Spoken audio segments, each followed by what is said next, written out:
Yeah, well, it's also the approach to the market, which I think independent filmmakers don't Has to be necessarily. informed by, Yeah, even if it's not specifically for the market.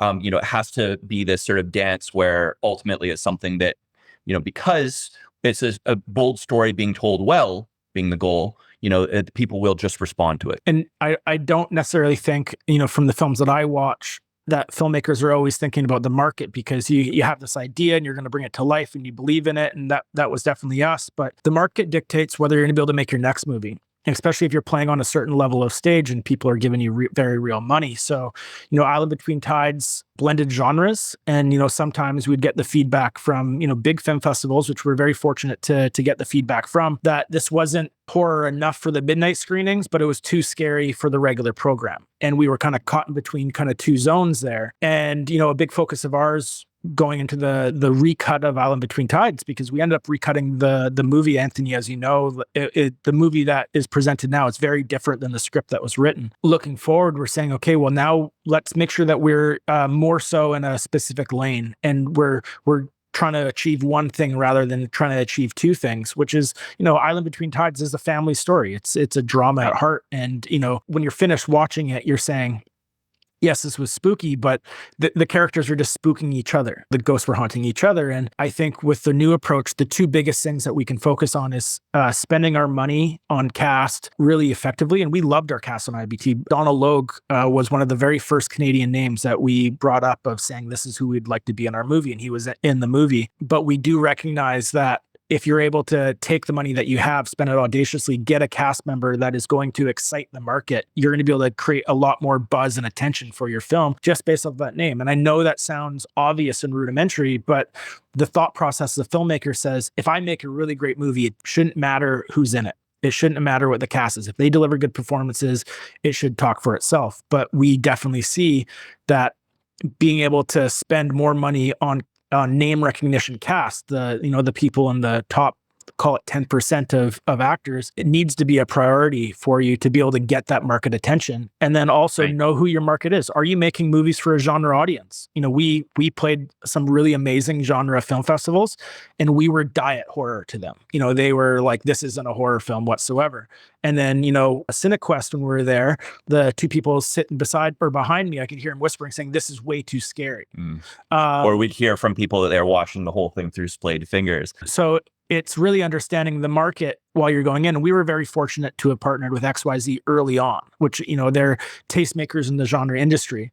And what would have been helpful for us at the time was for them to give us notes, either whether it was script level or the first edit, saying, this isn't genre enough, this is not scary enough for how we're planning on selling it. So being able to be vulnerable and creative and being willing to take feedback early on from critical tastemakers, even if it's not feedback you want to hear. Yeah, a part of the problem with producing your own movie is that you're the one that needs to talk to yourself. And this is our second film. It's difficult to take your own advice sometimes. And even though there's two of us, we got on the page so well together that we weren't really looking at things objectively enough. So while you're writing and while you're developing something to be produced, now we have that experience. And also, what we're looking for is, whether it's an executive producer or a mentor or a tastemaker in the industry, to bring someone in that's specific to what we're doing, who can speak to the market. Because ultimately, you can make a great film and you can go tour festivals and maybe you'll make your money back, maybe you won't, and you might be able to. In Canada, we're subsidized with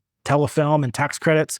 But if you want to do it again and you want to do it better, you have to perform to the market. The market has to respond well to your movie. So that's definitely something that we're looking at a little bit differently this time around. Yeah, it's so important. And we've had this conversation multiple times on this podcast and just, privately with other filmmaking friends. Right now, you really just have to think of the market and distribution at the development stage and make sure that you're, laying the piping for what is eventually going to be a marketing campaign, and making sure that you're building the assets and that the entire thing is of a whole, and that it's consistent and you know which direction you're going and you know who your audience is. Also building your audience, getting the buzz out there. And because we don't have the budget of a major studio to market these movies, right? So whatever we can do early on and not do it at the end when we're exhausted after shooting this movie and just being like, okay, now we're going to talk about marketing and distribution. And you're like, I just spent years putting this together. I'm exhausted. Can't somebody else do it? Well, no, it's our job as filmmakers to do that at the beginning and keep it going. Right now, I mean, I'm looking at like bringing in a producer of marketing and distribution of just at the development stage, so that it's like we're going to focus on development and pre-production and production. You guys are working at the same time. We'll have weekly meetings, but you're thinking of what's going to happen 8 months from now, and let's start having those discussions. And what assets do we have to get? Right? What meetings do we have to set now in order to be ready for, later? And where is it going to go? I think that's such an important part of the process is what are your aspirations for the film and who's going to see it? How are they going to see it?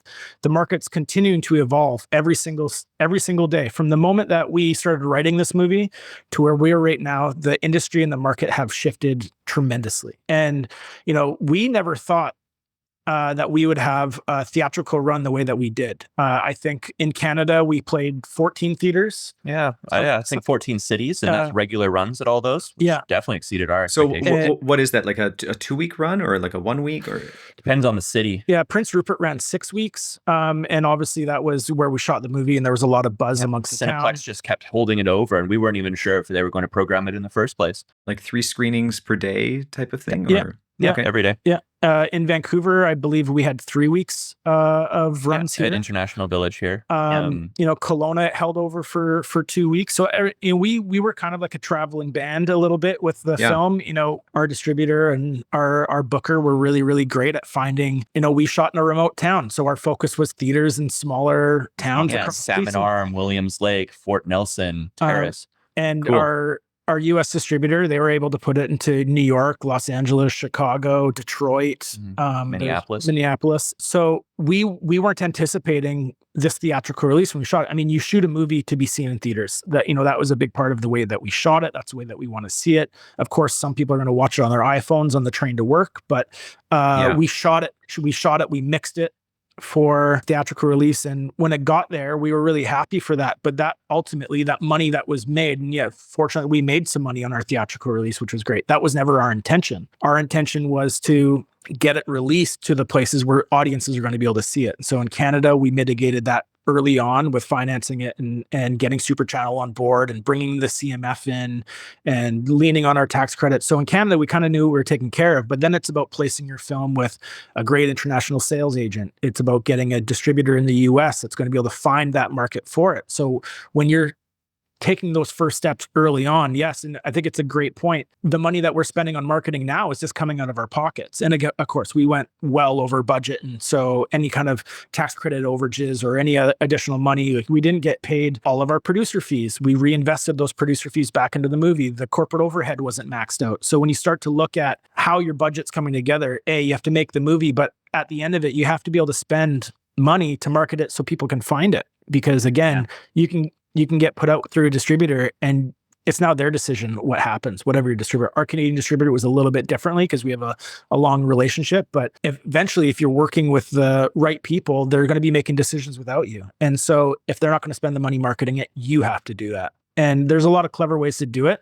I don't know if we're building our own audience or creating an audience that knows who Austin and I are, but the industry is going to take note of the kind of movies that we're making. So the next conversations to try to build the next movie are going to be a lot easier. And that's one of the ways that we looked at this whole process, is saying, yes, we want audiences to see our movie, of course, but we also want our peers to be able to recognize the movie, what we're able to do. So when we're trying to attach a bigger cast member or talk to studios or mini studios and convince them that they should get a part of our project, we have something to point at. And that was a big step for us. This journey is different for everyone. And this is our second film working together. This was a really big step for us to go from $150,000 to, a $3 million telefilm regional movie. That was a big step. And we want to continue to make the next steps. But to do that, we knew we had to make a film that our peers would respect and program into film festivals and watch the screeners and be willing to have those meetings with us afterwards. Would you ever, maybe for your next one, depending on the budget level, consider more of a hybrid approach as far as like self-distribution or working with a distributor based on like the landscape that's out there or the deals? Or did you enjoy this process of making the film and bringing the distributor in early and then having them take it over? My perspective, and I can probably speak for both of us here, is I want everything done in advance. And so for the documentaries that we do, the budgets are lower, so the risk is mitigated by our producers a lot better. But everything in Canada is pre-sold and it's done. And then we'll end up selling it. So our last, I think 4 documentaries have sold to Universal Studios, which is great. You get the Universal arm behind it and they're spending, you look at their cost reports and I think we're still in the red on 2 projects that broke records for them. So it's great on one hand to have Universal give us an MG and that covers our investors and everyone makes a little bit of money. And then they start promoting it like crazy, which is really great. And there's something inherent in me that I want that deal done before we start shooting because it's one less level of stress that you need to worry about of going and selling it. And I personally think this is like a very, negative approach, but I think putting private equity into movies right now, the way that the market is in advance is really foolish. It's not responsible to expect that someone's going to buy your movie anymore because the buyers are so small and it's streamers and the streamers are really creating their own projects. So why are they going to take a flyer on your movie where they may have a ton of creative notes? You're now essentially saying that, hey, someone's going to like what we're doing, but they're going to have no say in the creative process.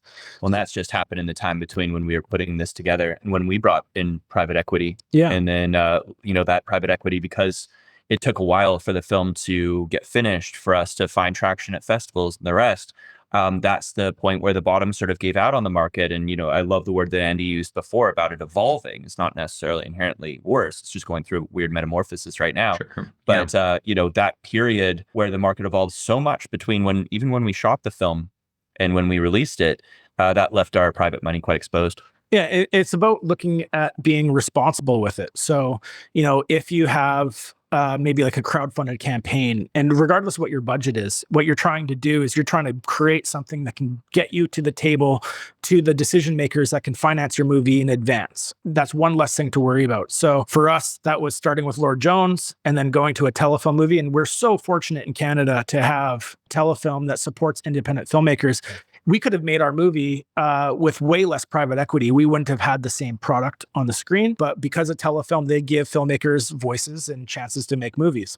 In the US, that's very, very different. They don't have this taxpayer-funded equity model that we do here. And now, so I'm looking at it saying, okay, if we had to do a movie, say our next movie doesn't get off the ground because it's a little bit more ambitious and it still requires a bunch of money.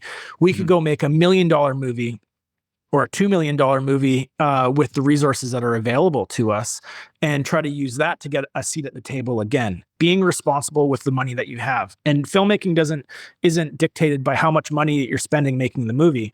If you have a low budget, you have this massive floor to ceiling ability to market a movie that, what was the Edmonton movie that did so well? Skinamarink. $11,000 budget. A great example. They made a movie regardless of what the budget was, but because they weren't exposed, they could take some risks and chances with it and it paid off for them. I think it really depends on what are your aspirations? What are you trying to do? But looking to be your primary source to finance a movie in advance in this current market, my opinion is, don't start with private equity. Don't start by trying to take other people's money and building a model that's going to ultimately probably right now fail, where you can say, hey, go do the difficult things, go to markets, go meet people, bang on doors of the industry and try to have those conversations to see, hey, maybe we can get a co-production going where we're going to get a certain amount of money out of this province or out of this country, or we're going to talk to a sales agent and they're going to help us attach a bigger cast member who's going to afford us a bigger advance that's going to go into our budget to make it. So looking at all the avenues of traditional filmmaking, and a part of that is who you know. And that's why networking, right. I don't like doing it. I don't like having to go and try to meet someone, find out if I can trust them or what that relationship's going to be like. But it's so necessary because the more doors that you open, the better chance that you have of getting your movie financed. And right now, it's like, hey, we all need to try to navigate what's going on in our industry. Things are changing, and there's news last week of how it's going to continue to change for us Canadians in the industry, and how are we going to adapt to that? But this all being said, if you can continue to point to things to people to bring you to the table to have those conversations, you're going to have a better chance at not failing after your movie's made. Making the movie is one thing, marketing it and selling it is a completely other. And I don't necessarily think it speaks to the quality of your film. I think it speaks to a lot of other elements that are outside of our control as filmmakers.